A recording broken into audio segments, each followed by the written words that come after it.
The day the aliens came to Earth changed everything. It was a clear morning in New York when the massive ship appeared over the United Nations building. People ran in panic at first, but soon everyone was watching their screens as the ship hovered, silently. William Carter stood near the window in his office, straightening his tie. At 52, with gray in his dark hair and lines around his eyes, he had spent 30 years in diplomacy. Now, as the chosen representative for all of humanity, he felt the weight of history on his shoulders. "Ambassador Carter, they're ready.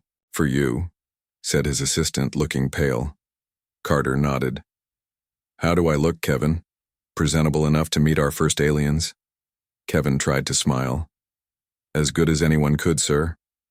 The meeting room had been prepared according to the aliens' requests. The world's leaders watched from screens around the room.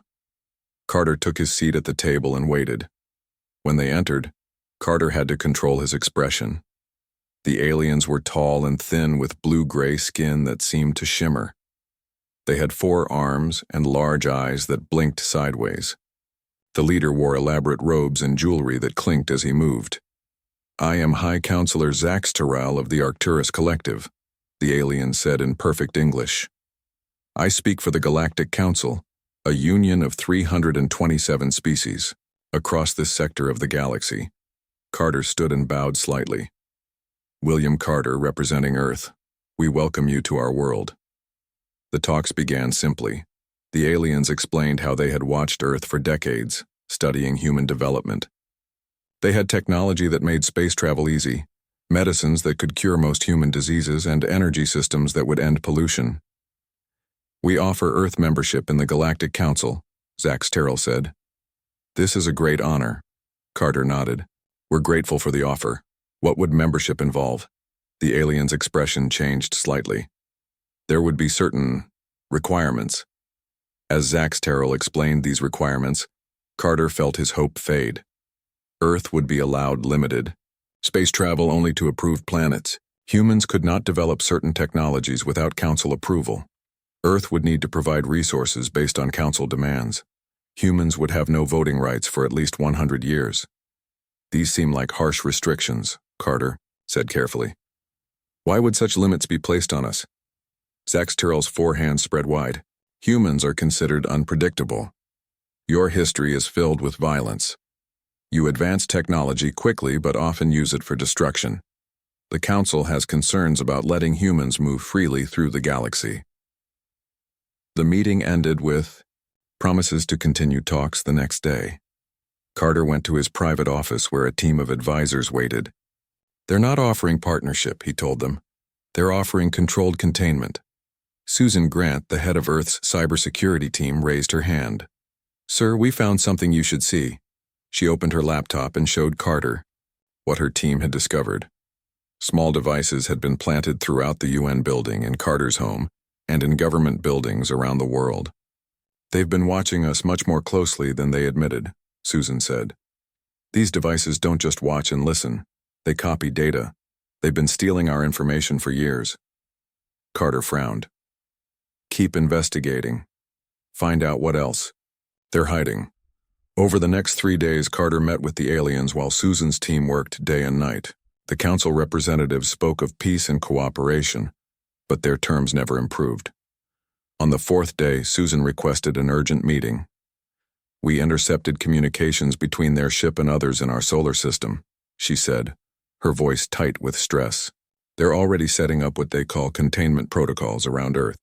They're going to implement these restrictions whether we agree or not." Carter studied the translated messages. "They never intended to give us a choice." He called his most trusted advisors together. "We need to decide Earth's response now."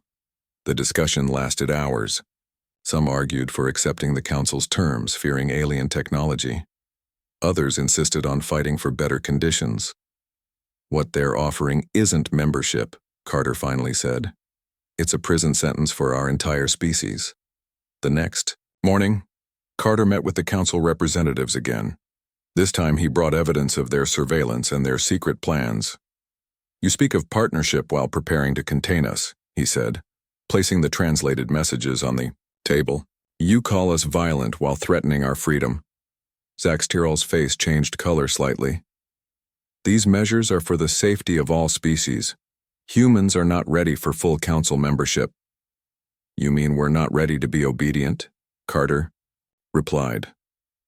You want our resources and our labor, but not our voices or our ideas. The alien's eyes narrowed. You mistake caution for malice. The terms we offer are final. Accept them or Earth will remain isolated from galactic society. You have one day to decide. Carter stood looking directly at the alien. Earth does not require a day. Earth does not negotiate under threat. We reject your terms and we reject your counsel. The room fell silent. The alien delegates whispered among themselves, clearly shocked by the response. This is most unwise, Zach Tyrrell said finally. No species has ever rejected council membership. Then perhaps it's time someone did, Carter replied. Humanity will find its own path among the stars. After the delegates left, world leaders called in panic. Some demanded Carter resign, others praised his courage. That night, as Carter looked at the stars from his window, Susan Grant arrived with more news. Their ships are leaving Earth orbit, she said. But they're not leaving our solar system. They're spreading out, positioning themselves near other planets. A blockade, Carter said. They're going to isolate us, Susan nodded. But sir, we found something in their data. Details about their technology, their weapons, their ships. If our scientists can understand it, then we might have a chance, Carter finished. Get this information to our best people immediately. If the council won't welcome us as equals, we'll have to show them why that was a mistake. As the alien ships moved into position around the solar system, humanity began preparing for a future very different from what anyone had imagined. Earth stood alone against the galaxy. But for the first time in history, all nations began working together with a single purpose. The stars had once represented possibility and hope. Now they represented a challenge, one that humanity would meet with everything they had. 3 years passed since Earth rejected the Galactic Council's offer. The planet had changed in ways no one could have predicted. Nations that once fought each other now worked together. The old enemies became allies against a common threat from the stars. Admiral Paula Hendricks stood on the bridge of the Earth ship Defiant, looking at the stars through the large view screen. At 45, she had once commanded nuclear submarines. Now she led Earth's growing space fleet. Her short red hair and sharp green eyes gave her a fierce look that matched her reputation. Status report, she said to the crew. All systems normal, Admiral, replied her second in command. The new shields are working at full power. Hendricks nodded. The shields were just one of many new technologies that Earth had developed since the aliens left. Progress that might have taken decades happened in just 3 years. Much of this progress came from Project Prometheus, a secret research program led by scientists Alan Ross and Linda Perez. They worked in an underground lab in Colorado, studying the alien technology that Susan Grant's team had found. I think we've cracked their energy system, Linda said, pushing her glasses up on her nose as she showed Alan her computer screen. At 38, Linda had been a top energy researcher before the aliens came. Now she led efforts to understand alien power sources. Alan looked at her data and smiled. Tall and thin with a neat beard, he had once designed space probes for NASA. This could power our new ships for years without refueling. The Council won't expect this. They had good reason to worry about the Council's expectations. Since Earth rejected membership, the aliens had set up a complete blockade of the solar system. No ships could leave or enter without facing Council vessels. Several times alien ships had tried to enter Earth orbit, likely for spying. Each time, Earth's new defense systems drove them away. The aliens seemed surprised by how quickly humans adapted their technology. In his office at Earth Defense Headquarters, Colonel Jack Wilson reviewed reports from his agents. At 40, with short brown hair and a serious face, he had once worked for military intelligence. Now he gathered information about the Council and looked for potential allies among the stars. Sir, we've made contact with another species that doesn't like the Council, said his assistant, showing him a message. They call themselves the Zeltari. Wilson read the message with interest. The Zeltari were nomads who traveled in large ships. The council treated them poorly, forcing them to follow strict rules about where they could go and how they could live.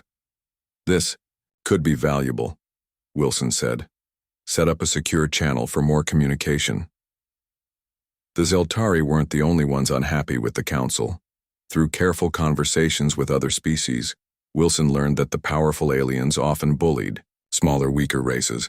Many of these species watched Earth with secret hope. On the dark side of Jupiter's moon Europa, Hendricks supervised the building of Earth's newest defense station.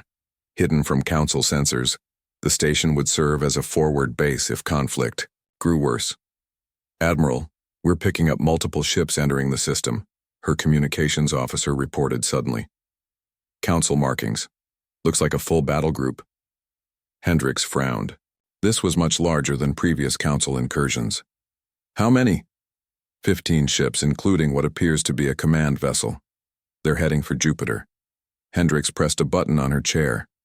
"All personnel to battle stations. Launch all fighters. Contact Earth Command. We have a situation." The council fleet moved with clear purpose, heading straight for the space where humans were building the station. "They must have found out somehow. They're deploying what looks like a permanent structure," her sensor officer reported. "I think they're setting up their own station to monitor us more closely." Hendricks made her decision quickly. "We can't let them establish a permanent presence this close to Earth. Prepare to engage." Earth ships moved from their hiding places around Jupiter's moons. The alien vessels seemed to hesitate, not expecting such a response. "They're hailing us," the communications officer said.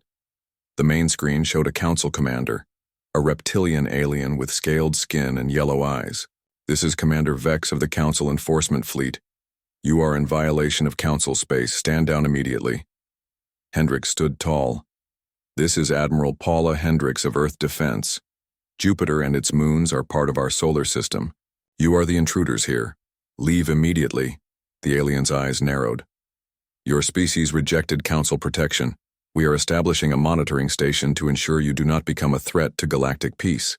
"We have no interest in threatening anyone," Hendricks replied, "but we will defend our solar system." The communication ended. The council ships began to move into attack formation. What followed was the first real space battle in human history. The council ships had more experience, but Earth vessels had surprises. The shields created by Project Prometheus held against alien weapons longer than the council expected. Human weapons, enhanced by reverse-engineered technology, caused real damage to council ships. For 3 hours, ships danced around Jupiter, firing weapons and testing each other's strengths. 3 Earth ships were badly damaged. 2 council vessels were disabled completely. Finally, the council commander sent another message. "This engagement was meant to be a simple operation. Your resistance is unexpected." The alien seemed genuinely surprised. "We will withdraw for now, but the council will not tolerate your expansion beyond this system." As the alien fleet retreated, cheers erupted across all Earth ships. No one had expected to win this first true test against council forces. Back on Earth, news of the victory spread quickly. People celebrated in streets around the world. For the first time, humanity believed they might truly have a chance against the Galactic Council. In the Council's central chambers far across the galaxy, news of the battle caused shock. High Counselor Zaxxitaral faced angry questions from representatives of many species. "How could humans advance so quickly?" demanded one council member. "Why were our forces unprepared?" asked another. Zaxxitaral had no good answers. The species they had dismissed as primitive had just defeated a council battle group. The balance of power was shifting in ways no one had predicted. As Earth continued building its defenses, more species began watching with interest. The first cracks had appeared in the Council's power. The galaxy was changing, and humanity's rejection of diplomacy was the spark that started it all. 5 years had passed since Earth rejected the Galactic Council. The victory at Jupiter had changed everything. What started as small cracks in the Council's unity had grown into deep divisions. In the Great Council chamber, thousands of light years from Earth, representatives from hundreds of species argued loudly. The once orderly meetings had become chaotic. "The blockade of Earth is hurting our trade routes," said the Tellarite ambassador, a short, stocky alien with tusks and thick brown fur. The Tellarites were known throughout the galaxy as skilled traders. "We lose profits every day this continues." "The humans must be controlled," replied a tall, thin representative from the Draconis Imperium. "They advance too quickly. They refuse to follow established order." High Counselor Zax Terrell watched the arguments with growing concern. The council that had stood united for thousands of years was falling apart over one small planet. "Order," he shouted, using a sound amplifier to be heard over the noise. "We must maintain unity on this issue."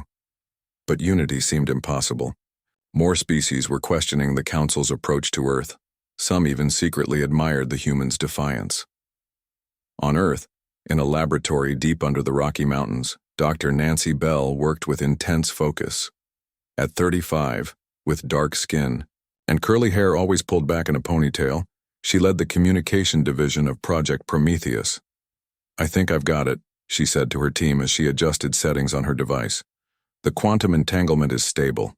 For 2 years, Nancy had worked on a way to communicate faster than light without using the Council's network.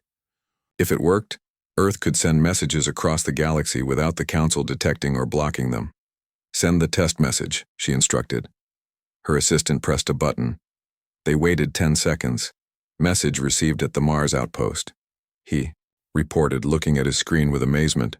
No delay, it was instant. Nancy smiled. "Now we can talk to anyone in the galaxy, and the Council can't stop us or listen in." This breakthrough changed everything. Earth could now communicate directly with other species without the Council knowing. They could share their side of the story. In his office at Earth Defense Headquarters, Colonel Jack Wilson met with representatives from the Zeltari. The aliens looked almost human, except for their silver skin and large, all-black eyes. They had become Earth's most important allies. "Your message technology is remarkable," said Krell, the Zeltari leader. "We can now communicate with our people scattered across 20 systems without the Council monitoring us." Wilson nodded. "We want to offer this technology to other species who feel controlled by the Council, but we need your help to reach them." "Many already listen," Krell replied. "Your victory at Jupiter gave hope to species who have lived under Council rules for centuries. Now they see another way is possible." Through these new connections, Earth began broadcasting messages to civilizations across the galaxy. They shared their perspective on the conflict and revealed corruption within the Council that many species didn't know about. The Council tried to block these broadcasts, but Earth's quantum technology made this impossible. Messages from humanity spread through the galaxy like wildfire. Captain Frank Russell stood on the bridge of the Earthship Challenger, looking at the view screen with wonder. The ship had just completed Earth's first jump beyond the solar system, arriving at a secret meeting point in neutral space. Russell was a tall man with dark skin and a closely trimmed beard. At 40, he had previously commanded nuclear submarines before transferring to Earth's new Space Force. "We've arrived at the coordinates," his navigator reported. 3 ships approaching. They match the signatures of our allies. This meeting was historic, Earth's first diplomatic mission outside the solar system. Despite the Council's blockade, the Challenger had slipped through using new stealth technology. Ships from the Zeltari, the Denobians, and the Volarians moved into view. 3 species who had grown tired of Council control. "Open a channel," Russell ordered. The screen showed representatives from each species. The Denobians were one of the oldest Council members, reptilian beings with wisdom earned over thousands of years. The Volarians were proud warriors who valued strength and independence. "On behalf of Earth, I welcome you to this historic gathering," Russell said. "Today we begin building a new relationship between our worlds, one based on mutual respect and true cooperation." The meeting lasted for hours as the 4 species shared information and resources. The aliens provided star charts and cultural information. Earth offered its quantum communication technology and other innovations. News of this meeting reached the Council quickly, causing further chaos. The Denobians were respected founders of the Council. Their willingness to meet with Earth sent shockwaves through galactic politics. The Council called an emergency session and passed new laws forbidding any contact with humans. Species who defied this order would face severe penalties. When the Denobians learned of these new rules, their senior elder addressed the Council directly. "For 10,000 years, we have supported this Council," the ancient reptilian said, his voice carrying despite his great age. "Today we see it has become what it claims to fight against. A force that suppresses freedom and punishes independent thought." The elder paused, looking around the chamber. "The humans refuse to be controlled, so you label them dangerous. The Zeltri ask for equal treatment, so you restrict their movements. Now you threaten any who would speak freely with others. This is not the Council we helped create." His next words would be repeated across thousands of worlds.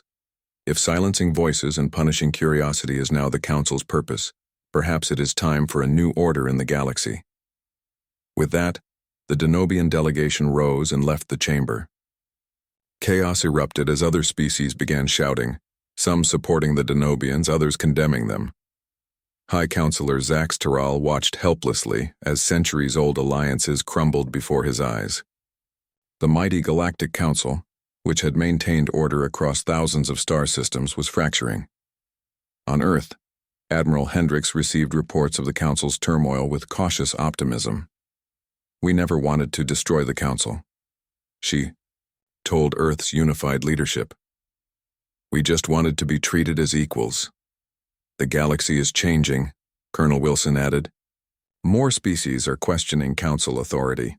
They see another path now, one where cooperation doesn't require submission." Earth continued building its fleet and strengthening its new alliances. The small planet that had once stood alone against the galaxy was now at the center of a growing movement for change. As more Council species began secret talks with Earth, the balance of power shifted. The rejection of diplomacy 5 years earlier hadn't isolated humanity as the Council had planned. Instead, it had sparked a revolution that was reshaping the stars. 7 years had passed since Earth rejected the Council's offer. While no one had officially declared war, a shadow conflict spread across the stars. The Council's hardline factions worked in secret to stop human expansion and break their growing alliances. Commander Olivia Martinez led Earth's Special Operations Division from a hidden base beneath the Atlantic Ocean.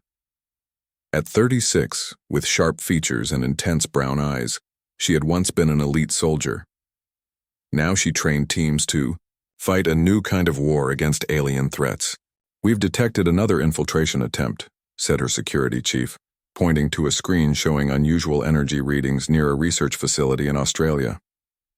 "Same pattern as the last 3. Martinez nodded. "Send Team Delta. Full containment. Protocols." This was the 12th attempt this year. Council operatives tried to introduce biological weapons, hack defense systems, and even assassinate key human leaders. Each time, Martinez's team stopped them. In his office in Geneva, Ambassador Peter Wright prepared for another diplomatic meeting. Tall and thin with silver hair, Wright had been a respected negotiator before first contact. Now at 60, he worked to build Earth's coalition of independent worlds. "The Valerians have officially requested to join our alliance," his assistant said, bringing in a secure data pad. "That makes 17 species now." Wright smiled. What had begun as a loose trade agreement had evolved into the Alliance of Free Worlds, a growing challenge to the Council's power. "Schedule a welcome ceremony," Wright said, "and increase security. The Council will not be happy about losing the Valerians." He was right to be concerned. In the Council's war room, Supreme Commander Krell of the Draconis Imperium slammed his fist on the table. A tall, muscular alien with red scales and black eyes, Krell led the Council's military forces. "The Valerians are betraying us for the humans," he growled to the other military leaders. "This cannot stand. We must show others the price of such treachery." Krell had taken control of the Council's response to Earth as more moderate voices lost influence. His solution was simple: crush human expansion by any means necessary. "Prepare the fleet," he ordered. "We will attack the Valerian homeworld as a warning to others. In orbit around Mars, Scientists tested Earth's newest defense, technology. Dr. Linda Perez watched as energy pulses surrounded a test ship. "The quantum entanglement shield is holding," she reported to Admiral Hendricks, who watched from a nearby control room. "It absorbs energy weapons and redistributes the force." This technology changed space warfare completely. Council weapons, that once could destroy ships in seconds, now struggled to cause damage. The Council had not been idle either. Their scientists developed platforms that could target vessels even in hyperspace, making escape more difficult. The technological race intensified with each breakthrough.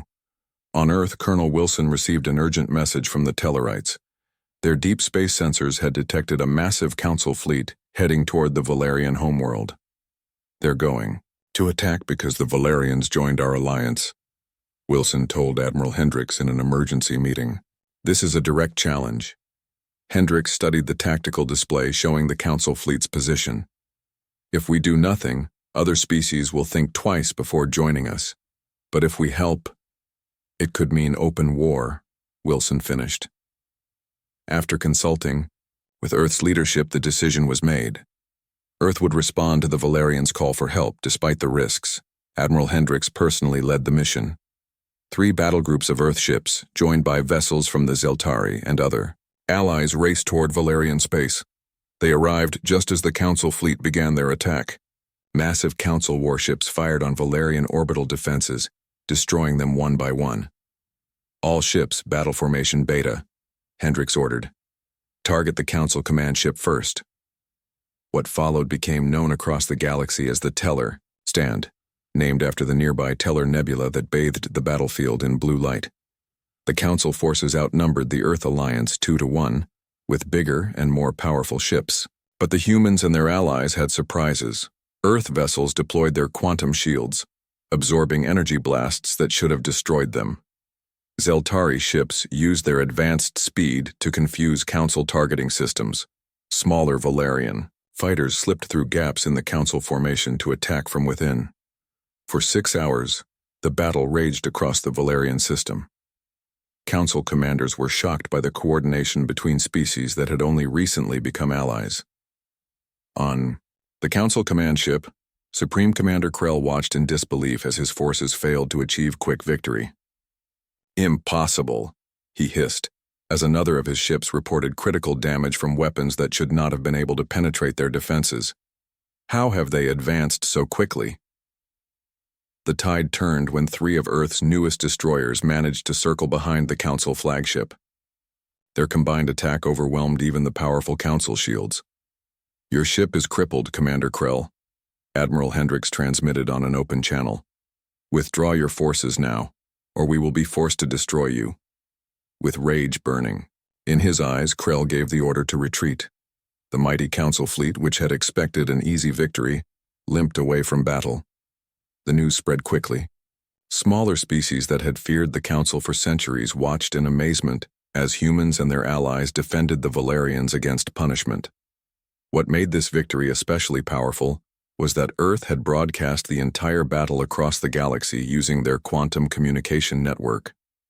Billions of beings on thousands of worlds watched as the Council's military might failed. In the aftermath, Admiral Hendricks spoke directly to the galaxy. "Earth does not seek war," she said, her face transmitted to countless worlds. "We defended the Valerians because we believe every species has the right to choose their own path. The Council's time of forcing others to obey through threat and punishment must end." Her words reached even Council worlds, where citizens began questioning their leaders more openly. Back on Earth, the victory was celebrated, but leaders knew the conflict had entered a new phase. The Council would not accept this defeat easily.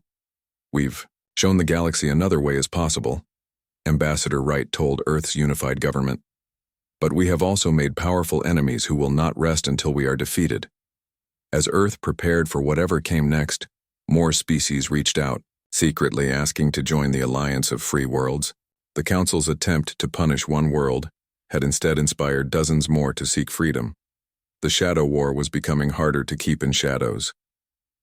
7 years after rejection of diplomacy, humanity found itself leading a revolution that was changing the fabric of galactic society. 10 years had passed since humans first met aliens. The galaxy had changed forever. The once mighty Galactic Council had split into 3 major groups. The traditional council still followed the old ways. The Reform Coalition wanted to rebuild with Earth as an equal member. The Alliance of Free Worlds, led by Earth, had grown to include over 100 species. Admiral Paula Hendricks, now 62 with silver hair but the same sharp green eyes, stood before the largest gathering of alien representatives in Earth's history. As Secretary General of Earth's United Government, she addressed the crowded hall in Geneva. 10 years ago, Earth stood alone, she said, her voice carrying to all corners of the room. We faced a choice between accepting rules that would limit our future or finding our own path among the stars. We chose freedom. Beings of all shapes, sizes, and colors watched her from the audience. Some had skin of blue or green. Others had 4 arms or 3 eyes. But all shared one thing. They had chosen to join Earth's vision of a galaxy where all species had equal rights. Our vision is simple, Hendricks continued.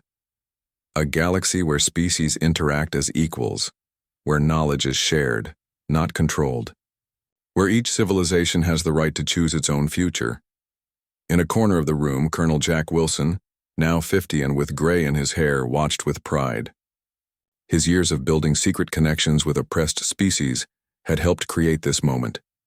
Thousands of light years away, in what remained of the council chambers, High Counselor Zax Terrell faced reality. The traditional council now included less than half its original members. Their power and influence shrank with each passing month. We must adapt or fade into history, he told the remaining council members. The humans have changed the galaxy in ways we never thought possible. After much debate, the council voted to formally recognize Earth and the Alliance as legitimate powers in the galaxy. Zax Terrell himself would travel to Earth to sign the Accords of Recognition. When his ship arrived at Earth, Zax Terrell looked out at the planet he had once dismissed as primitive. Now ships from dozens of species filled Earth orbit. The planet had become a center of galactic trade and diplomacy. The signing ceremony took place in the same room where Zax Terrell had first met Ambassador Carter 10 years earlier. Carter, now retired but still respected, watched from the audience as Hendricks and Zax Terrell approached the document. 10 years ago we met as strangers with fear between us, Hendricks said to the alien. Today we meet as equals with respect between us. Zax Terrell nodded. The council believed order required control. You have shown us that true order comes from cooperation.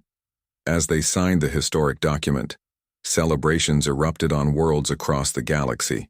Species that had lived under council rules for centuries now had new freedoms. The changes went beyond politics. Earth scientists worked with aliens to solve problems that had challenged both for generations. Dr. Nancy Bell's quantum communication technology now connected the farthest corners of known space. Linda Perez and Alan Ross led teams of mixed species, scientists developing new forms of energy and travel. Species previously held back by council restrictions now had access to education and technology. Trading routes once controlled by council monopolies now supported diverse economies and cultural exchange. Commander Olivia Martinez, who had defended Earth against secret attacks, now trained security forces made up of humans and aliens working together. They protected all Alliance worlds from threats, including remnants of the hardline council factions still opposed to change. In a quiet moment after the ceremony, Ambassador Carter spoke with Zax Terrell. Did you ever imagine this outcome when you first came to Earth? Carter asked. The alien's expression showed what humans now recognized as thoughtfulness. Never. We believed humans would either accept our terms or remain isolated and eventually fall behind. We never considered that you would change the very structure of galactic society. We didn't plan to, Carter admitted. We simply refused to accept a future where humanity could not reach its full potential. That is perhaps what we failed to understand, Zax Terrell replied. The power of a species that values freedom above security, possibility above certainty. 6 months after the signing of the Accords, Captain Lisa Torres stood on the bridge of Earth's newest exploration vessel, the Discovery. At 35, With dark eyes and a confident smile, she represented the new generation of humans who had grown up knowing Earth was not alone in the universe. Her crew included not just humans, but members of 7 other species. They prepared for humanity's most ambitious mission yet, exploring regions beyond known space. "All systems ready, Captain," reported her Zeltari first officer. "Engineering reports the drive is at full power," added her human chief engineer. Torres nodded and took a moment to appreciate the historic nature of this mission. 10 years ago, humans had been told they could travel only to approved planets under strict supervision. Now they led a mission to push the boundaries of known space. "Set course for the Cygnus Rift," she ordered. "Let's see what's out there." As the ship's FTL drive activated, Torres thought about humanity's journey. From an isolated planet to a galactic power, from rejection to revolution, all because they refused to accept limitations placed on them by others. On Earth, Admiral Hendricks watched the Discovery's departure from mission control. Standing beside her were representatives from dozens of species, all part of the new order that had replaced the old council system. "They said we were dangerous," Wilson commented, watching the ship vanish into faster-than-light travel. "Perhaps they were right, but not in the way they thought."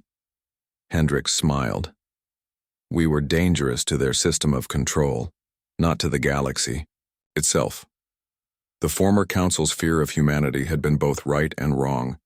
Humans had indeed changed everything, but not through violence or conquest. They had changed the galaxy by showing another path was possible, one where freedom and cooperation replaced control and submission.